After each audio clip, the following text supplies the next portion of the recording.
Day one of training camp in the books. Feels good to say that again and get on a roll. Got some things to talk about, some good and unfortunately some bad.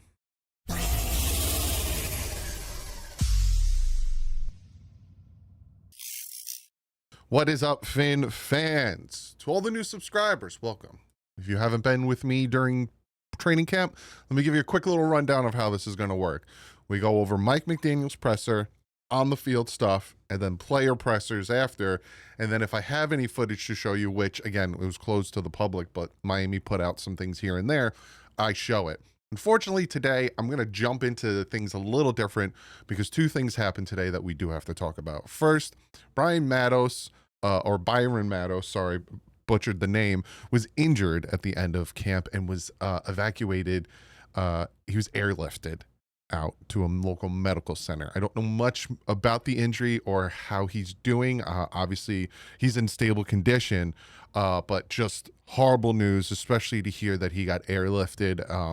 Hopefully, it's nothing too serious. I don't know what it is, if it's a head injury, a neck injury, or whatever. He is an offensive lineman, but our prayers go out to him. Hopefully, he is okay, and everything goes smoothly with him. And then, unfortunately, other news from the Miami Dolphins is that cornerback Artie Burns hurt his knee at practice today, and the fear is that he tore his ACL. Now, Artie Burns was a guy we brought in, a very cheap contract, obviously to help in the quarterback room. Artie Burns has a horrible, horrible history of injuries. If you look at like the past 4 or 5 years, he's been injured every single season. But it just really sucks that at day one of training camp, he potentially tears his ACL. So hopefully this puts a little bit more of like a push or an emphasis for the Miami Dolphins to go out and get potentially 2 corners now. There's a lot of good ones out there in Stephon Gilmore, Mike Hilton, Santi Samuel Jr., Rasul Douglas. I think at this point, figure out your cap situation and go out there and grab yourself 2 of them, especially because you just lost one in Artie Burns. So that's the 2 unfortunate newses. English for today. Let's jump into Mike McDaniel's presser. He says Liam Eichenberg will be out for a few weeks. He's not putting any timeline on it as far as guessing if he'll be ready for the regular season. I will say this. I am critical of Liam Eichenberg. For the past 2 years, I've been very critical of Liam Eichenberg. I liked the way he played center. I think not last preseason, but the preseason before that. Last year, I was extremely critical of him. I've been trying to dial it back, give him at least a chance. But there are people, unfortunately, on Twitter that were not celebrating, but kind of like happy that he got injured and is going to be out and thinking like they're going to replace him. Regardless, it's just not a good look. Like I said, I'm very critical of him, but I would never. That sucks. And it sucks that he's going to be out for a few weeks. And obviously that's where the Brunskill, the Daniel Brunskill, I don't know what's wrong with my brain signing comes in, because they need someone to come in and play Liam Eichenberg's position, and he can. Dolphin coach Mike McDaniel said Fatu Melifonwu injury is nothing that I'm worried about, and it's rooted in preventive nature. So again, he's just being on the cautious side. On Sealer, McDaniel said he's not going to get into business football. It takes my focus away from football, and that will be bad leadership. Obviously, he also doesn't have much control of that, but Sealer was out there and he was practicing. So there is that. Mika Fitzpatrick says, anytime you can make a trade, you make sure the player wants to play football for you. Mika did not meet with the media today. And again, a little suspicious, but he was there. He was on the practice field. I got footage of that. He also was working with the corners. He was breaking huddles with them, and he was being a very good leader. So it has nothing to do with him not wanting to be here, why he's not meeting with the media. I think it has a lot to do with probably a contract situation, but we'll see. McDaniel also said, I'm elated to add Mika Fitzpatrick to the team. It's a really good fit based on his skill set. McDaniel implies Mika Fitzpatrick, the player, was consulted before the trade that would have required Steelers' permission, of course. So they obviously talked to him, said, hey, We would love to have you. So again, it's a lot of reiterating from Mike McDaniel that he wants to be here. There's just something else going on. Again, probably contract, why he hasn't met with the media. You're driven to win and write your own story. He knows a lot of Alabama guys. He has the foresight that he's what he's getting into. Talking about Mika, obviously you have Jalen Waddle and Tua Tagovailoa. We will listen I'll read you to his presser. He had lunch with Mika before the start of training camp. Improvement, development, and growth, those are McDaniel's 4 fundamental approaches for himself and his team. Today, all he's shown me is relentless conviction to dictate the conversation about who he wants to be as a teammate and a father, talking about Tyreek Hill. Tyreek Hill said yesterday that both him and McDaniel have matured. McDaniel said, that inherent to my life is improvement, development, and growth. McDaniel on swapping Jalen Ramsey and Mika. He says Ramsey's a Steeler. I talk about Dolphins. Mika is a Dolphin. He also says, are we resisting getting better? We are not resisting getting better. I understand completely. There's a lot of tweets, words, articles from people that care about the Dolphins. We are going to have confidence in it before the people who haven't seen it do it. McDaniel's on if the Dolphins will add a veteran. They have a lot to prove and are excited to get the opportunity. Well, kind of got your hand forced today. McDaniel has moved training camp practices to earlier mornings. Normally starts at 10. Now it starts at 9. A lot of very specific reasons, McDaniel says. Minimizing soft tissues injury, weather, etc. They may adjust time later in the summer. He's happy that Chris Perkins feels good about beating Miami traffic. Also, they put big fans, like huge fans in the bleachers, where I will sit. So I'm very happy about that. As McDaniel, I already answered that. Find guys who prioritize being a winning football team and put that over anything else. When he talks about his approach to everything, people's habits affect other people. He said, humble, accountable, deliberate attention, and daily focus. That's what we're looking for, McDaniel said, or what he's looking for daily. On Darren Waller, he said, the opportunity to have a player that is hungry, that is healthy in mind, body, and spirit, wants to do something for a reason that you know are appropriate. I couldn't be happier to have a guy who walks in the door as a daily inspiration. Also, from what I'm hearing, him being on the PUP is more, he hasn't played football in a year. So it's kind of a slow bringing him in process. He wasn't there for OTAs and minicamp. So it was kind of like a slow thing.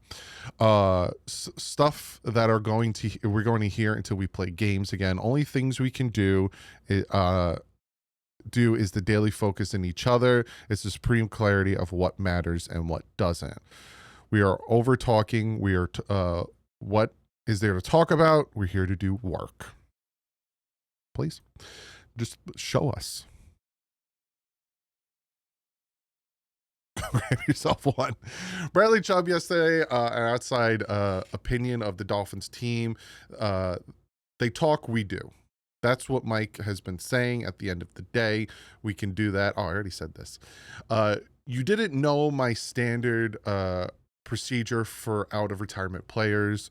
You try to be responsible. Again, being preventative and responsible. That is him talking about Waller being on the PUP. And then that is it for his presser.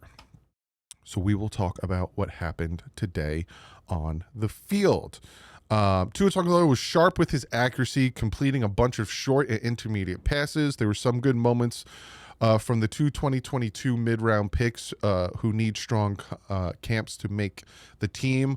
One of them, linebacker Channing Tindall, stood up rookie running back Ollie Gordon II on an impressive offensive play. Meanwhile, receiver Eric Uzukama caught a 20-yard pass from Zach Wilson and a 15-yard from rookie Quinn Ewers, which I'm very happy to hear. Not only that Eric Uzukama is making something and doing something so far in camp, but that Zach Wilson and Quinn Ewers are connecting on these passes. And hopefully, as training camp goes on, they get more comfortable in this situation.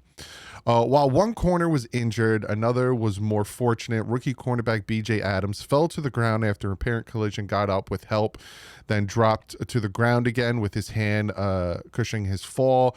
before being assisted off by the team personnel. He has returned to practice a bit later. We talked about that on the Dolphin Collective, that corners and receivers kind of get hurt a lot because they run a lot and they also run into each other. So again, I'm going to knock on the wood. Hopefully, please. Sealer participated in both individual and team drills that was in question because he reportedly seeking a new contract. Again, he was out there. The practice wasn't open to the public, but began in the bubble and moved outside for the second half after lightning dissipated in the area. The team practiced in the rain for the final 30 minutes or so. The first practice open to the public will be Saturday. Guard James Daniels, back from his week 4 torn Achilles last season, participated in team drills before leaving to do conditional work. Daniels, who is playing with a brace on his left knee, looks very fluid and moves well getting into the second level. He was called for a false start early in team drills. I'm just happy the man's out there. I thought he was going to start on the pup, and he didn't. Guard Brandon Daniels is worth watching. He's fluid with his movement skills. Very happy to hear that. With Fatu Melifonwu a sideline for now, look for Ashton Davis and Elijah Campbell to crack at the safety job opposite Mika Fitzpatrick. Mike McDaniel suggests that Melifonwu's situation isn't serious. He's on the non-football injury list. Fitzpatrick practiced but delayed his media session with reporters for a second consecutive day.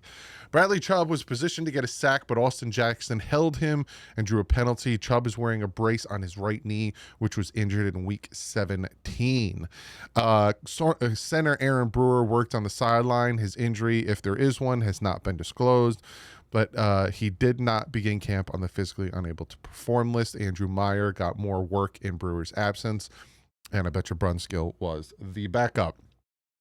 Alexander Madison showed good burst on a run. He's competing with Jalen Wright and rookie Gordon for carries. Nat Noel, the rookie from Missouri, showed physicality on a 6-yard run. Quinn Ewers with a 20-yard completion to Arkansas rookie Andrew Armstrong. The Dolphins gave 234 guaranteed to the 2 rookie receivers. I'm really happy to hear Andrew Armstrong. I think he's a guy to watch. Jalen Waddle with a 20-yard pass from Tua, and Alec Ingold then turned up field on a short pass from Tua to gain about 25. Keep an eye on veteran Kendall Sheffield in the battle for the open cornerback job opposite Cater Kohu. Sheffield hasn't started a game since starting 20 for Atlanta in his first 2 seasons. Running back Devon Achane had a nifty 20-yard run. Tua delivered a 10-yard completion to Malik Washington, who likely has the inside track for the number 4 receiver job, 100%. Tua then completed a 15-yarder to D. Estridge. Tight end Tanner Connor fumbled a reception on a 20-yard run, and Cam Smith recovered and ran it back for about 20 yards. Not happy to hear Tanner Connor fumble, but I'm happy to hear Cam Smith's name in there, scooping it. And rookie receiver Monterey Baldwin made a nice over-the-shoulder catch from Ewers, who threw one ball low, but generally had a good day and seems to have improved his pocket presence from the May-June practices. I am very happy to hear that about Quinn Ewers. Like I said, I want both of these guys to really succeed. So let's get into some of the videos. Let me make this so you can see it better. And a little bit on. So this is essentially them coming out for practice. The boys. Then you have this one here. Again, them coming out for practice. But you got Jalen Wright with his new number 5 there. This is Eric Uzakama. They're not going to show much unless you guys are there so you can see the whole thing. But I'm assuming this is probably from Ewers. Unless it was Wilson who threw the long one. But good to see. Very, very good to see. I want to show you. Hold on. Something I want to show you. This one right here. Mika Fitzpatrick huddling up with the secondary. Very, very happy to see, again, taking the leadership role. Then we will get into the pressers for the day. We hear from Kader Kohu, Tua Tagovailoa, one other person. But Kader said Mika Fitzpatrick is a baller. He's a vet. He is a leader. He's a rock star, if you know that song. Kader, on the young group of corners the Dolphins have to start, he said he feels he can play both the boundary and the nickel for this secondary. I would feel more comfortable with him in the nickel, but hey, man, if he can go out in that boundary and play better, all for it. He has good feet. He's a vet. He doesn't really talk. He just comes in and works every day, talking about Kendall Sheffield. He is here early. He's another guy who doesn't really talk much. He's all about business, talking about Mika Fitzpatrick. He's way more focused. He hasn't played up to his standard, and he knows that. His body looks better. He's taking care of himself a little bit more. Kader talking about Cam Smith. Now, this is Tua. I know we all care about how Tua looks, but to me, he looks, first of all, look at his flipping leg muscles. He looks in shape. He looks like he's a nice in-between from last year's slender Tua, where he's like, I want to be more mobile, and 2023's bulkier Tua. This looks like a good in-between where he's just physically in shape and ready to go. But in all honesty, I think all of us can agree, just slide. That's all we care about, is just slide. Tua talking about returning to camp. He says, you miss that community. It's always good to have your family around, but it's really different world when you step into the locker room. Tua says Tyreek has been a lot more vulnerable with his teammates this offseason. Everybody makes mistakes. It's just that some people are in the spotlight. You got to cut him some grace. Tua said that Tyreek Hill I already read that. He continues to build a relationship with Tyreek Hill, which is good to hear. Tua said rebuilding, you don't just come. All right, this is the one that is very, very interesting. Tua said rebuilding the relationship with Tyreek Hill is still work in progress after the way the season ended. He said, you don't just come back from that and say, my bad. I've got to be, so obviously there's something there. They're working through it, but I like that he's taking that leadership role. Like, he's not just, whatever, we'll figure it out, this and that, but more like he's taking more of a leadership role and holding these people accountable, and, especially with the public. And he's not a pushover anymore. He's this is his 6th year. He's a 6-year vet, really should have all this stuff under control. So I like this little different shift in his attitude when it comes to that. Tua on protecting himself this season, he says, I've got to be more selfish instead of selfless, in the sense that he can't think what the team wants is for him to put his health at risk to make football plays. So that's what he means by saying he needs to be more selfish instead of selfless, because being selfless thinks, I don't care what happens to me. I need this first down. I don't care what happens to me. I need to gain this yard. He's now thinking, I got to slide. And at the end of the day, that's what matters. You're playing. I'm like, how am I going to say this? He's essentially playing for not only his future with the Dolphins, but Mike McDaniel's future with the Dolphins. He gets injured, he goes down. We've seen time and time again, year after year, how this team performs without Tua on the field, regardless if you like him or not, regardless if you think that the offense is predicated to him or not. Whatever you want to think, we all see the difference. So he needs to stay on the field. Plain and simple. Tua went to lunch with former Alabama teammate Mika Fitzpatrick on Sunday to catch up. He says, it's year 6 for me. It's crazy to think that it's been 6 years. Oh, this is Austin Jackson. Sorry. It's been 6 years. When I look back, I'm thankful for everything that's happened. He says he has to be, I have to be at my best consistently every game. I play an important role, and I actually love that role, essentially talking about Tua's blind side. He says the team is at their best when everyone is being their authentic self. I think this is a little bit of a culture locker room thing there. Austin Jackson suggested Mike McDaniel is still his authentic self and has not stopped utilizing his sense of humor. But I think he's also maybe holding people more accountable. We have a lot of experience in the front 7. This is from Jordan Brooks, and a lot of talent there. We pride ourselves on being dominant. Jordan Brooks said, I don't think any trust was lost with Tyreek Hill. He said they see him every day and that he's hardworking and a great guy. Also said that the belief that any trust was lost is more of an outside narrative. And then that's it. That's all from today.